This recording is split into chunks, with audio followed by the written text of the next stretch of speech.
नमस्कार, बहुत बहुत स्वागत है आपका जीवांजलि में। आपके साथ मैं हूं अभिलाषा पाठक। जीवांजलि पर हम हमेशा आपको व्रत त्योहारों के बारे में बताते रहते हैं। तो आइए आज आपको बताते हैं कि आषाढ़ महीने में किस व्रत से शुरुआत हो रही है जुलाई महीने की। इस महीने की शुरुआत गणेश भगवान की स्तुति और आराधना के साथ हो रही है। जी हाँ, मैं बात कर रही हूँ संकष्टी चतुर्थी की।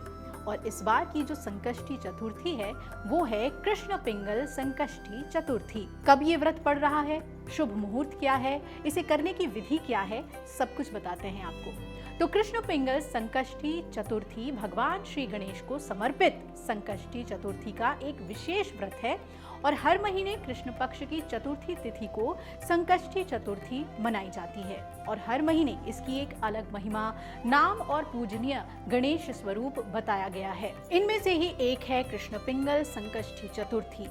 कृष्ण पिंगल नाम भगवान गणेश के एक विशेष स्वरूप का सूचक है और इस दिन भगवान गणेश की उपासना करने से जीवन के संकट, आर्थिक बाधाएं, रोग, शत्रु, भय और मानसिक तनाव दूर होने की मान्यता है।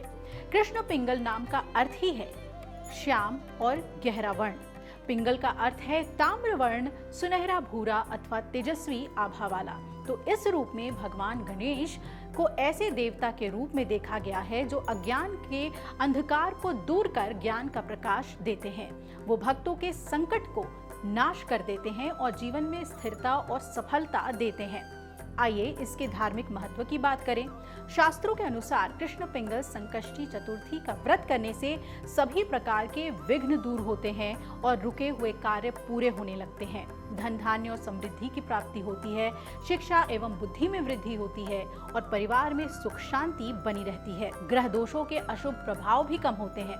संतान प्राप्ति और संतान की उन्नति का आशीर्वाद भी गणेश देते हैं। मान्यता तो ये भी है कि इस दिन श्रद्धा पूर्वक व्रत रखने वाले भक्तों पर भगवान गणेश शीघ्र प्रसन्न होते हैं।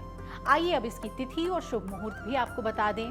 तो व्रत की तिथि है 3 जुलाई 2026, दिन शुक्रवार। चतुर्थी तिथि आरंभ हो जाएगी 3 जुलाई 2026 को प्रातः 11:20 पर और चतुर्थी तिथि की समाप्ति होगी 4 जुलाई 2026 को दोपहर 12:39 पर।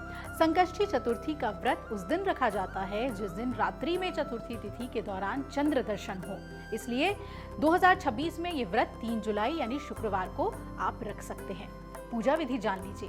प्रातः स्नान कर स्वच्छ वस्त्र धारण करें, फिर भगवान गणेश की प्रतिमा या चित्र को लाल या पीले वस्त्र पर स्थापित करें और पूजा में 21 दुर्वा या 11 गांठ लाल पुष्प, सिंदूर, अक्षत, चंदन, धूप, दीप, नारियल, मोदक या लड्डू समर्पित करें। इसके बाद कुछ मंत्रों का जाप आप कर सकते हैं, जैसे 108 बार ओम गण गणपतये नमः या वक्रतुंड महाकाय सूर्यकोटि समप्रभ निर्विघ्नं कुरु मे देव सर्व कार्येषु सर्वदा। इसके बाद संकष्टी व्रत कथा का श्रवण करें और इस दिन चंद्र दर्शन का भी महत्व है। संकष्टी चतुर्थी का व्रत चंद्रमा के दर्शन और अर्घ्य देने के बाद ही पूर्ण माना जाता है।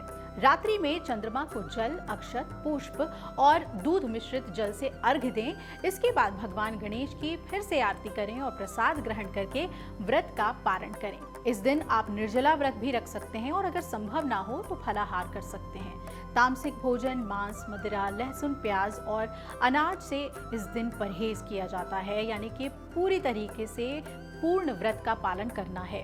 कृष्ण पिंगल संकष्टी चतुर्थी की कथा भी आपको संक्षेप में सुना देती हूँ। प्राचीन मान्यता के अनुसार एक समय एक निर्धन ब्राह्मण अत्यंत कष्टों में जीवन व्यतीत कर रहा था। उसने अनेक देवताओं की आराधना की, लेकिन संकट समाप्त नहीं हुए। तब एक महात्मा ने उसे कृष्ण पिंगल संकष्टी चतुर्थी का व्रत करने की सलाह दी। ब्राह्मण ने पूर्ण श्रद्धा से जब भगवान गणेश की पूजा की, दिन भर उपवास रखा और रात्रि में चंद्र दर्शन के बाद व्रत खोला। कुछ ही समय के बाद उसके सभी संकट दूर हुए। उसे धन, सम्मान और सुख समृद्धि प्राप्त हुई। तभी से ही इस व्रत को संकटों के नाश का अत्यंत प्रभावशाली उपाय माना जाने लगा। इस व्रत से मिलने वाले फल न सिर्फ व्यापार और नौकरी में सफलता है, बल्कि विवाह में आ रही बाधाएं निवारण, ऋण से मुक्ति की प्रार्थना, संतान सुख, मानसिक शांति, रोगों से राहत, परिवार में सुख समृद्धि और भगवान गणेश की विशेष कृपा है। तो कृष्ण पिंगल संकष्टी चतुर्थी भगवान गणेश के उस स्वरूप की आराधना का पर्व है जो भक्तों के जीवन से संकटों का नाश कर बुद्धि, समृद्धि और शुभता प्रदान करते हैं। इस दिन श्रद्धा, संयम और विधि पूर्वक व्रत को अगर किया जाए तो फल अत्यंत शुभ है। विशेष रूप से चंद्र दर्शन के बाद व्रत का पारण करने की परंपरा इस व्रत का महत्वपूर्ण अंग है। इसी तरीके के वीडियो देखने के लिए आप जुड़े रहिए जीवांजलि के साथ। नमस्कार।